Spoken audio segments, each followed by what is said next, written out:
तुमची मागणी नेमकी काय आहे? धाराशिव नगरपालिकेची निवडणूक झालेली आहे. नगराध्यक्षपद आणि नगरसेवकांची निवडणूक झालेली आहे. त्या निवडणुकीच्या सर्व मतपेट्या आयट्या या ठिकाणी स्ट्रॉंग रूममध्ये सील केलेल्या आहेत. परंतु 3 जागेची निवडणूक अद्याप बाकी आहे. त्या निवडणुकीच्या ज्या वोटिंग मशीन आहेत त्याची टेस्टिंग करण्याचं काम आज सकाळी दुपारी 12 वाजल्यापासून या ठिकाणी चालू आहे. परंतु याबाबतची माहिती कुठल्याही पक्षाला दिलेली नाही, कुठल्याही लोकप्रतिनिधीला दिलेली नाही किंवा उमेदवाराला पण कुठली माहिती दिलेली नाही.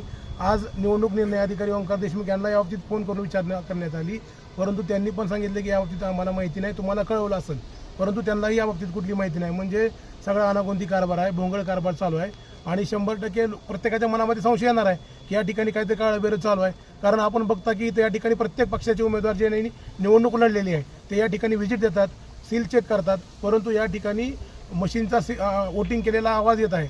परंतु यामध्ये संशय येणार साहजिकच आहे. परंतु या बाबतीत निवडणूक निर्णय अधिकारी पूर्णतः डोळेझाक करत आहेत. आमचा त्याच्यावरती आरोप आहे. त्यांनी याबाबतीत स्पष्टता द्यावी आणि या ठिकाणी CCTV कॅमेरे बसवलेले आहेत.